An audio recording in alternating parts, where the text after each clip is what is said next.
مزید Islamic videos کے لیے ہمارے چینل حقیقت اسلام کو سبسکرائب کریں۔ جو ہستیاں رب کی بارگاہ میں مقبول ہو جائیں، آزمائش اللہ انہی پہ نازل فرماتا ہے، امتحان سے وہی گزرتا ہے جو امتحان دینے کے قابل ہو۔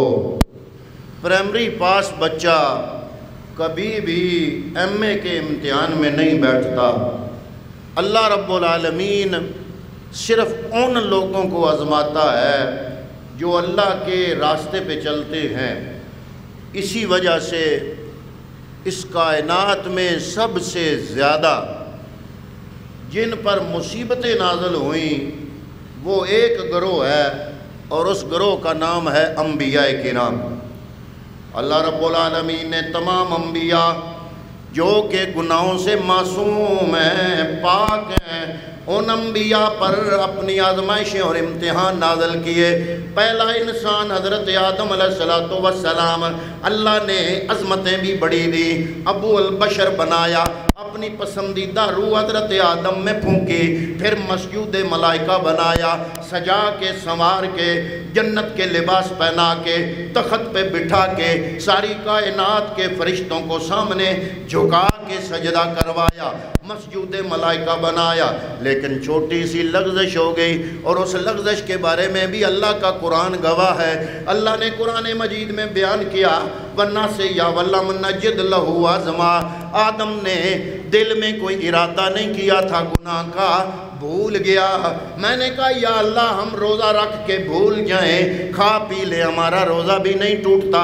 آدم علیہ السلام بھول کے لغزش کر بیٹھے، تو نے جنت سے بھی نکال دیا، زمین پر بھی بھیج دیا۔ پھر آدم بار بار دعائیں کر رہے ہیں، رو رہے ہیں، آہوزاری کر رہے ہیں، اتنا روئے آدم علیہ السلام 300 سال روتے رہے رب کی بارگاہ میں، یا اللہ ہم جیسے گناہگار ہیں، ایک مرتبہ دعا کریں فوراً قبول کر لیتا ہے، دیگر انبیاء ایک دفعہ دعا کریں فوراً قبول کر لیتا ہے۔ آدم 300 سال روتے رہے، یا اللہ مقام بھی تیری بارگاہ میں سب سے زیادہ، آدم علیہ السلام ابو البشر بھی ہیں، مسجود ملائکہ بھی ہیں، تو نے سجا کے سنوار کے تخت پہ بٹھایا، ساری کائنات کے فرشتوں سے سجدہ کروایا، لیکن یا اللہ وہ لغزش جو جان کے کی بھی نہیں، تیرا قرآن گواہ دل میں ارادہ کوئی نہیں تھا، بھول گئے۔ یا اللہ بھولے سے کی ہوئی اس لغزش کو تو نے معاف کیوں نہیں کیا؟ 300 سال رونا پڑا۔ علماء مفسرین فرماتے ہیں اللہ چاہتا تھا آدم کو اپنے مقام قرب میں پہنچانا، تو جس بندے کا انتخاب میرا رب کر دیتا ہے وہ بندہ روتے روتے اس مقام تک پہنچتا ہے۔ آہوزاری کرنا، خشیت الہی، خوف خدا دل میں رکھنا، آرزو کرنا، رونا، یہ اللہ رب العالمین کی بارگاہ میں بندے کا مقام زیادہ کر دیتا ہے۔ پھر صرف آدم علیہ السلام نہیں، پھر حضرت نوح علیہ السلام کو دیکھو، حضرت ابراہیم علیہ السلام کو دیکھو، حضرت اسماعیل علیہ السلام کو دیکھو، حضرت ایوب علیہ السلام کو دیکھو، حضرت زکریا علیہ السلام کو دیکھو، حضرت یونس علیہ السلام، حضرت ابراہیم خلیل اللہ، حضرت اسماعیل ذبیح اللہ۔ کون ایسا پیغمبر ہے جس کو اللہ کی بارگاہ میں اپنی جان کا نذرانہ پیش نہیں کرنا پڑا، اولاد قربان نہیں کرنی پڑی، وطن قربان نہیں کرنا پڑا؟ حضرات محترم انہوں نے وطن چھوڑے صرف اپنے ماننے والوں کو سکون دینے کے لیے، حتیٰ کہ 1.25 لاکھ انبیاء کے سردار، آپ کے اور میرے آقا انعامدار، شاہ فیروز شمار آقا انعامدار جناب محمد مصطفیٰ صلی اللہ علیہ وآلہ وسلم، آپ نے نبوت کا اعلان کرنے کے فوراً بعد کون سا دکھ ہے جو برداشت نہیں کیا، کون سا صدمہ ہے جو جھیلا نہیں؟ مکے کی زندگی کو لے لیں، کون سا ایسا لمحہ یا ساتھ آپ کو نظر آئے گی جن میں نبیوں کے امام 1.25 لاکھ انبیاء کے سردار کو سکون آیا ہو؟ نہ مکی زندگی میں سکون ہے، نہ مدنی زندگی میں سکون ہے، حتیٰ کہ مکہ چھوڑ کے مدینہ جانا پڑا اپنے سنگیوں کو بچانے کے لیے، کفار کے ظلم و ستم سے بچانے کے لیے۔ حضرات محترم تمام انبیاء نے ہجرت کی، لیکن جب میں امام علی مقام حضرت امام حسین کی اس سیرت کو پڑھتا ہوں تو میں حیران ہو جاتا ہوں کہ واہ میرے مولا، تمام انبیاء کرام، تمام انبیاء علیہ السلام، ان میں سے اکثر نے ہجرت کی، لیکن سکون حاصل کرنے کے لیے ظلم سے بچنے کے لیے، اپنے سنگیوں کو ظلم اور بربریت سے بچا کے سکون کی زندگی دینے کے لیے انہوں نے ہجرت کی۔ حضرت ابراہیم نے ہجرت کی سکون کے لیے، موسیٰ علیہ السلام نے ہجرت کی سکون کے لیے، حتیٰ کہ تیرے میرے آقا جناب محمد عربی صلی اللہ تعالیٰ علیہ وسلم نے اپنے سنگیوں کے سکون کے لیے مکہ چھوڑا، مدینے گئے۔ لیکن اے حسین، تیری ایک ایک ادا پہ کیوں نہ قربان جاؤں؟ تیری ہجرت کا بھی انداز نرالا ہے، جس طرح زندگی کا انداز نرالا، اسی طرح امام علی مقام کے ایک ایک لمحے کا زندگی کا انداز نرالا، امام علی مقام کی ہجرت کا انداز بھی نرالا۔ حضرات محترم، مدینے میں مسجد نبوی کے امام بھی ہیں، خطیب بھی ہیں، مدینے کے سارے لوگ آپ کے پاؤں چومتے ہیں، مکے کے سارے مسلمان آپ کے خادم ہیں، اور حضرات محترم حجاز مقدس کا کوئی مسلمان کلمہ پڑھنے والا ایسا نہیں جو امام علی مقام کا خادم نہ ہو۔ کتنی بڑی گدی، 1.25 لاکھ نبیوں کے امام کی گدی، امام حسن کی شہادت کے بعد اس کرۂ ارضی اور روئے زمین پر سب سے بڑا گدی نشین کون تھا؟ اس کا نام ہے امام حسین۔ آپ سوچتے کہ جناب میں اپنی گدی بچاؤں، مرید میرے تابع، مرید نظر نیاز دیتے ہیں، خدمت کرتے ہیں، ہاتھ پاؤں چومتے ہیں، مسجد نبوی کی امامت خطابت ہے، سارے لوگ میرے خادم اور نوکر ہیں، مجھے کیا ضرورت ہے گدی چھوڑ کے میدان کربلا کی طرف جانے کی؟ لیکن نانا، امام علی مقام کی ہجرت کا انداز بھی نرالا ہے۔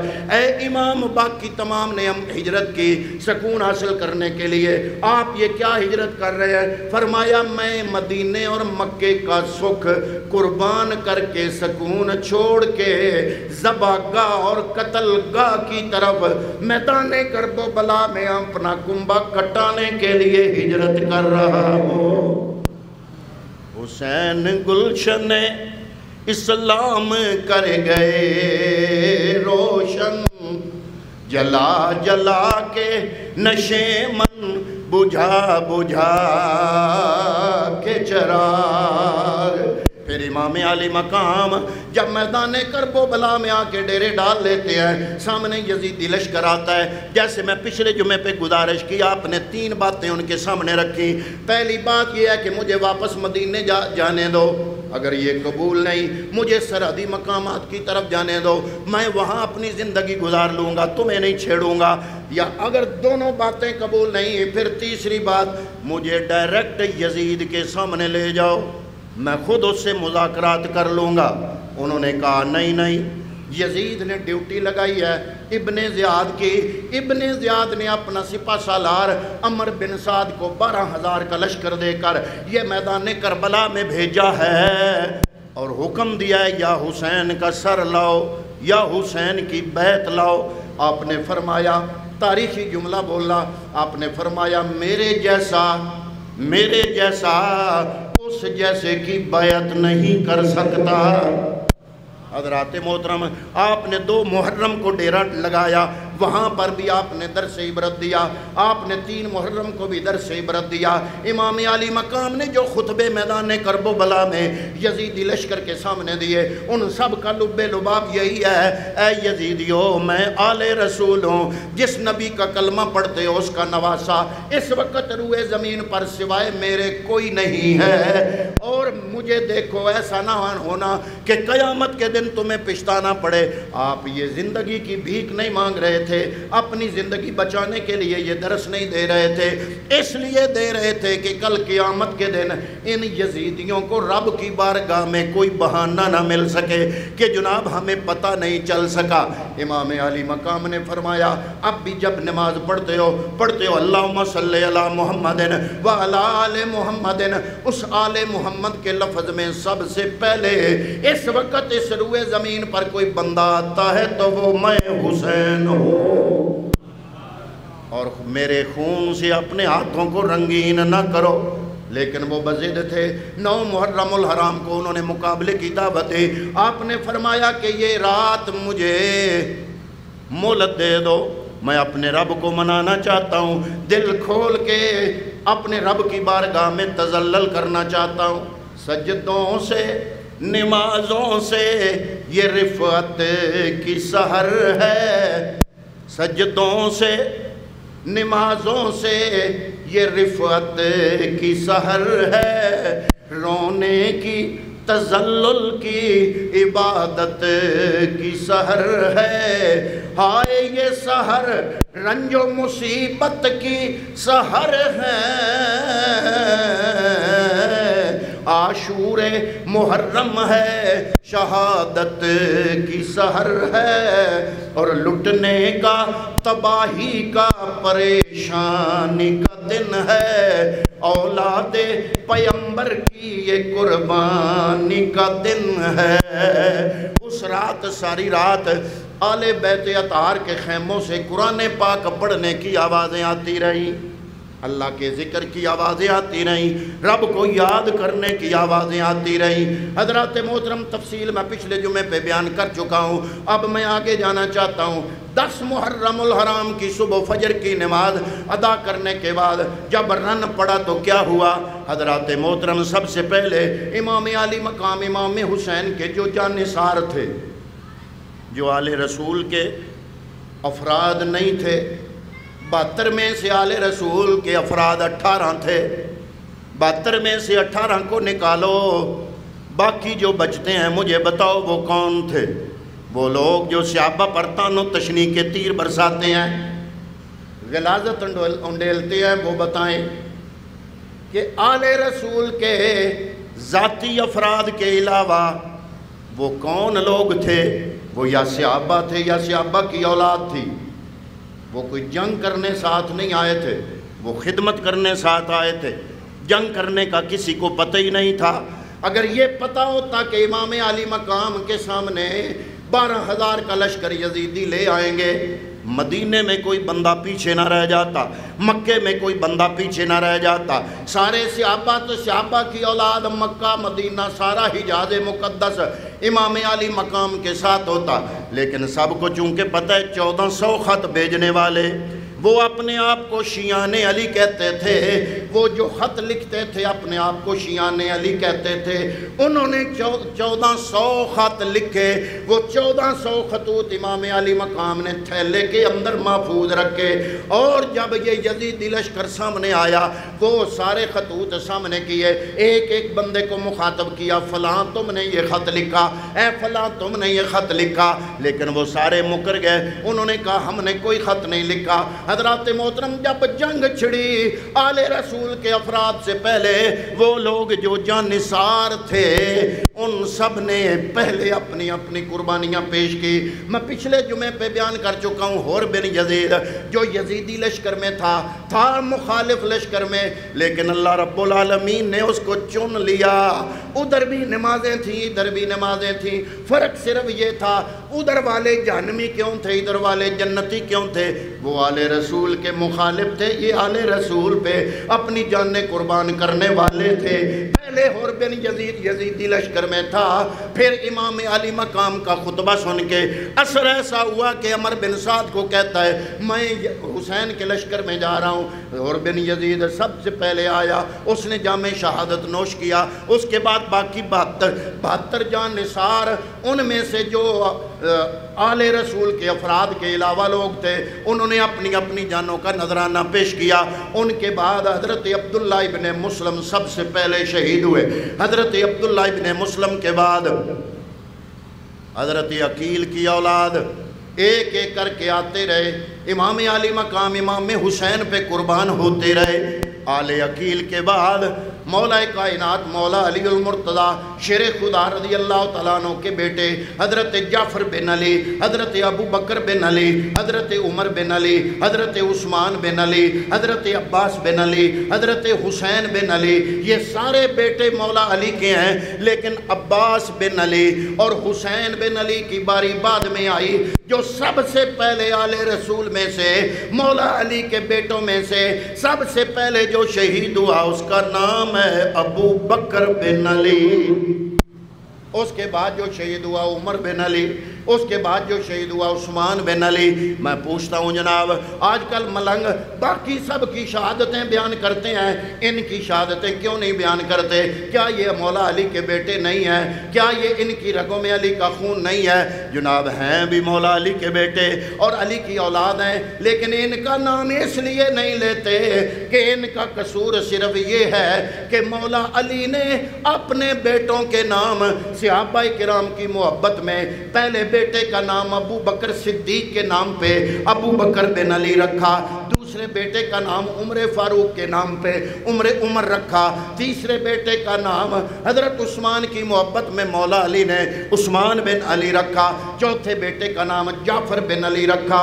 حضرات محترم انہوں نے ایک ایک کر کے حضرت امام علی مقام امام حسین کے قدموں پہ اپنی جانوں کا نذرانہ پیش کیا۔ ان کی شہادت کے بعد حضرت عبداللہ بن حسن آ گئے، عرض کیا چچا جان مجھے بھی اپنے آپ پہ قربان ہونے کی اجازت عطا فرمائے۔ فرمایا ہے آل رسول کے نوجوانوں، چھوٹے چھوٹے بچوں، میں کیسے تمہارے پھول جیسے بچوں کے جسموں پر اور تمہارے سینوں پر تیر اور بھالے لگتے میں کیسے گوارا کر سکتا ہوں، کیسے اجازت دے سکتا ہوں؟ کل جب قیامت کے دن میرا بھائی امام حسن مجتبیٰ کے سامنے میں جاؤں گا تو میرا بھائی کیا کہے گا کہ میں تو شہید ہو گیا تھا، میری اولاد ہے، میرے بھائی تیرے سپرد تھی، اور میرے بھائی کو میری اولاد کو تو کافروں کے سامنے لے گیا، یزیدیوں کے سامنے لے گیا، دشمنوں کے سامنے لے گیا اور ان سے چیروا دیا، پھڑوا دیا، ان سے شہید کروا دیا۔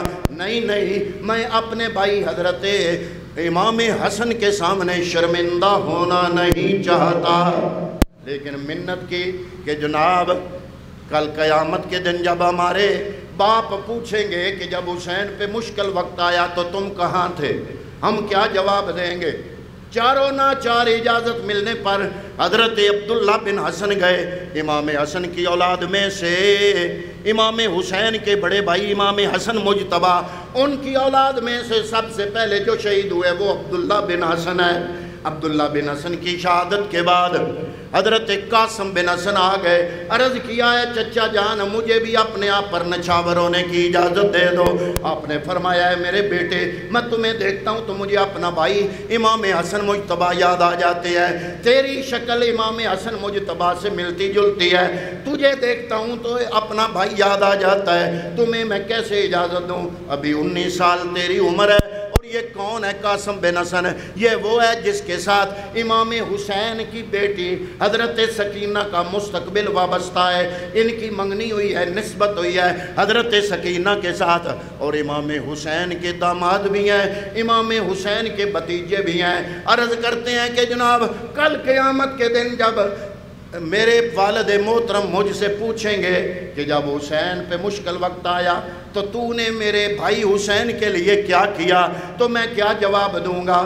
آپ نے فرمایا میں اجازت نہیں دے سکتا، تو اپنی ماں کا واحد سہارا ہے، جا خیمے میں اپنی ماں کو منا، پہلے ان سے اجازت لے کے آ۔ جب ماں کی خدمت میں پہنچے تو ماں کہتی ہے میرے بیٹا میری تو یہ خواہش ہے کہ اپنے چچا امام حسین کے قدموں پہ نچھاور ہو جا۔ آپ عرض کرتے ہیں اماں جان وہ مجھے اجازت نہیں دے رہے۔ آپ کو یاد آیا، آپ نے فرمایا تیرے والد محترم امام حسن مجتبیٰ نے بچپن میں ایک تعویذ لکھا تھا، وہ تعویذ تیرے بازو پہ باندھا تھا، ساتھ وصیت کی تھی کہ جب زندگی کا مشکل ترین وقت آ جائے اس وقت اس تعویذ کو کھول کے پڑھنا، تمہاری رہنمائی کی جائے گی۔ اب سے مشکل وقت زندگی میں نہیں آ سکتا، لاؤ میں تیرا وہ تعویذ کھولوں پڑھوں تو اس میں کیا لکھا ہے۔ جب تعویذ کھول کے پڑھا تو اس میں لکھا ہوا تھا کہ تم نے تعویذ کھول لیا، شاید تم کربلا میں ہو اور میرے بھائی حسین پہ مشکل وقت آ گیا ہے۔ اے میرے لختے جگر نور نظر، کل قیامت کے دن اگر تو مجھے شرمندہ کرنا نہیں چاہتا تو اپنی جوانی میرے بھائی حسین کے قدموں پہ قربان کر دے۔ وہ تعویذ لیا، تعویذ لے کے امام حسین امام علی مقام کی خدمت اقدس میں حاضر ہو گئے۔ عرض کیا اب تو اجازت عطا فرما دیں، میرے والد محترم کا یہ وصیت نامہ ہے۔ آپ نے چاروں ناچار آپ کو اجازت دی، گھوڑے پہ سوار کیا، تلوار دی، امامہ سر پہ رکھا، تیار کروا کے میدان جنگ کی طرف بھیجا۔ امام حسن مجتبیٰ کا یہ نوجوان قاسم بن حسن جب یزیدی لشکر کے سامنے گئے، آپ نے فرمایا او یزیدیو دیکھو میں کون ہوں، میں گلشن رسالت کا مہکتا ہوا پھول ہوں، میری رگوں میں مولا کائنات مولا علی المرتضی شیر خدا کا خون دوڑ رہا ہے۔ آؤ اگر تم آل رسول کے خون کے پیاسے ہو تو باقی آل رسول کے افراد سے پہلے میرے خون سے اپنی پیاس کو بجھاؤ۔ عمر بن سعد ایک سپہ سالار، اس کا نام تھا ارزق، بہت بڑا پہلوان تھا، اس کو حکم کرتا ہے کہ جاؤ اس کے مقابلے میں۔ ارزق کہتا ہے سبحان اللہ، تم نے میری بہادری کی بڑی قیمت لگائی، میں اتنا بڑا پہلوان اور جاؤں 19 سالہ قاسم کے سامنے جس کی عمر صرف 19 سال ہے، اس بچے کے سامنے جا کے میں مقابلہ کروں؟ اس کا مقابلہ کرنا میری حد تک ہے۔ میرے 4 بیٹے لشکر میں موجود ہیں، میرے 4 بیٹوں میں سے ایک بیٹا ہی اس قاسم بن حسن امام حسن کے بیٹے کا سر تیرے پاس لانے کے لیے تیار ہے۔ اس نے اپنے ایک بیٹے کو حکم دیا، جب وہ سامنے آیا حضرت قاسم بن حسن کو اس نے للکارا۔ قاسم بن حسن تلوار لے کے آگے بڑھے، جاتے ہی اس کے بازو پہ وار کیا، جس بازو سے اس نے تلوار پکڑی ہوئی تھی، تلوار نیچے گر گئی۔ قاسم بن حسن نے اس کی تلوار اٹھا لی، دوسرا وار اس کے سر پہ کیا، اس کو فنار کر دیا۔ حضرات محترم جب اس کے دوسرے بیٹے نے اپنے بھائی کا یہ حال دیکھا، وہ شیر کی طرح دھاڑتا ہوا آگے بڑھا۔ اس نے کہا تم نے میرے بھائی کو قتل کر دیا، اب میرا مقابلہ کرنے کے لیے تیار ہو جا۔ جاتے ہی امام قاسم بن حسن نے اس کو جاتے ہی واصل فنار کیا۔ اس کا تیسرا بیٹا بڑی بہادری سے آگے بڑھا، آپ نے اس کو بھی جہنم واصل کر دیا۔ جب 3 بیٹے خاک و خون میں تڑپتے ہوئے دیکھے، ارزق بڑا بفرا غصے کی طرح اور شیر کی طرح دھاڑتا ہوا آگے آیا۔ وہ کہتا ہے ٹھہر، میں تمہیں ختم کروں گا، لیکن اس کا چوتھا بیٹا آگے آ گیا۔ اس نے کہا ابا جی آپ پیچھے ہٹو، پہلے میں اس کا مقابلہ کرتا ہوں، میں اس کا سر آپ کی خدمت میں لاتا ہوں۔ اس کا چوتھا بیٹا قاسم بن حسن کے سامنے آیا، سامنے آتے ہی آپ نے ضرب حیدری لگائی، ایک ہی بار میں اس کو واصل جہنم کر دیا۔ اور اقبال نے تو پہلے ہی کہہ دیا تھا کہ اسلام کے دامن میں فقط 2 ہی تو چیزیں ہیں، ایک ضرب ید اللہ، ایک سجدہ شبیری۔ اسلام میں 2 ہی چیزیں ہیں، ایک مولا کائنات کی ضرب ہے، ایک سجدہ حسین ہے۔ حضرت قاسم بن حسن نے جب 4 بیٹوں کو واصل فنار کر دیا تو وہ پاگل ہو گیا کہ میں تو مقتوع نسل ہو گیا، میری نسل برباد ہو گئی، میرے 4 بیٹے نوجوان خاک و خون میں اس نوجوان نے تڑپا دیے۔ وہ شیر کی طرح دھاڑتا ہوا آگے بڑھا، مقابلے کے لیے سامنے آیا۔ اس نے کہا میرا مقابلہ کرنے کے لیے تیار ہو جاؤ۔ اچانک اس کی نظر حضرت قاسم بن حسن کے ہاتھ میں پکڑی ہوئی تلوار پر پڑی۔ کہتا ہے اللہ کی قسم یہ تلوار میرے بیٹے کی ہے۔ فرمایا ہاں میں نے تیرے پہلے بیٹے سے چھینی ہے، اب اسی تلوار کا تمہیں لقمہ بناؤں گا۔ اس نے کہا اللہ کی قسم میں نے 1000 درہم میں یہ خریدی تھی، اور خرید کر اوپر 1000 درہم لگا کر اس کو زہر میں بجھایا آج کے مقابلے کے لیے۔ آپ نے فرمایا پھر اسی تلوار کا تم لقمہ بنو گے، لیکن میں حیران ہوں تم میرا مقابلہ کیسے کرو گے؟ بنتے تو ہو تم بہت بڑے بہادر، چونکہ جنگ میں دھوکہ دینا جائز ہوتا ہے، وہاں جانوں کو خطرہ ہوتا ہے، اسلام میں جنگ کے اندر دھوکہ دینا جائز ہے۔ حضرت قاسم بن حسن نے کہا بنتے تو ہو بڑے پہلوان اور بڑے بہادر، پتہ تمہیں اتنا نہیں کہ گھوڑے کی زین کیسے کستے ہیں۔ وہ بڑی تیزی کے ساتھ اپنی کسی ہوئی گھوڑے کی زین کو دیکھنے کے لیے جب سر اس نے جھکایا، امام قاسم بن حسن کی تلوار بجلی کی تیزی سے چمکی اور اس کا سر دھڑ سے جدا کر دیا۔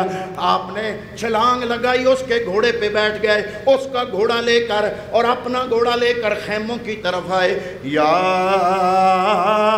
اما ہو العطش، اے چچا جان پیاس نے گھائل کر دیا، اے چچا جان پیاس نے مار دیا ہے، میرا حلق پیاس سے خشک ہو گیا، تیسرا دن ہے، پانی نہیں حلق میں گیا، اگر پانی مل جائے میں ان کا مقابلہ کرنے کے لیے ایک ہی کافی ہوں۔ آپ نے فرمایا اے میرے بیٹے، اے میرے بھتیجے، تیرے والد محترم حضرت حسن مجتبی حوض کوثر پہ جام کوثر لے کے تیار کھڑے ہیں۔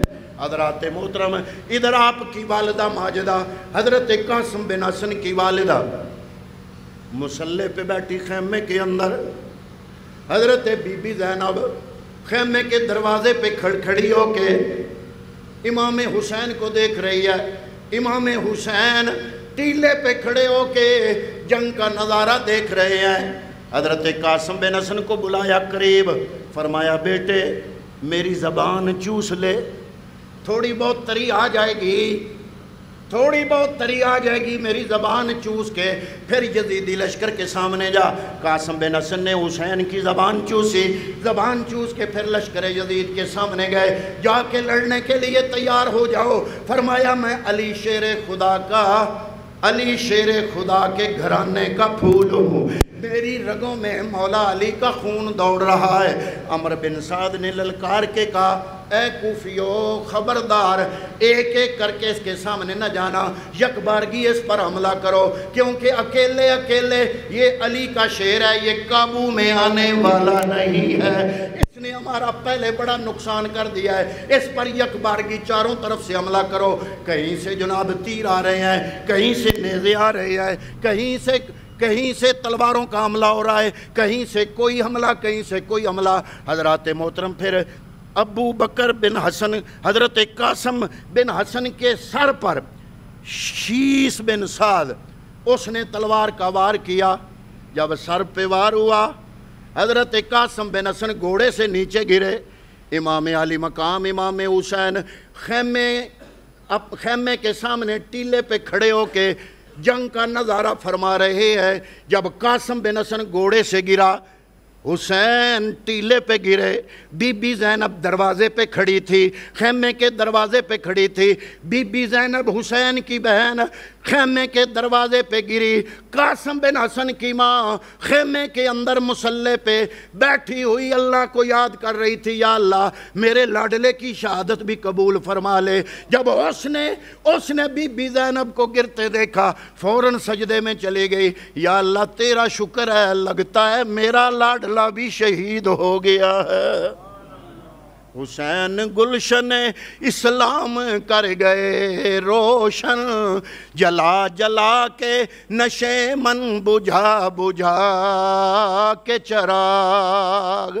دعا ہے کہ اللہ تعالیٰ ان کی مرکت پہ کروڑ رحمتوں کی برسات فرمائے۔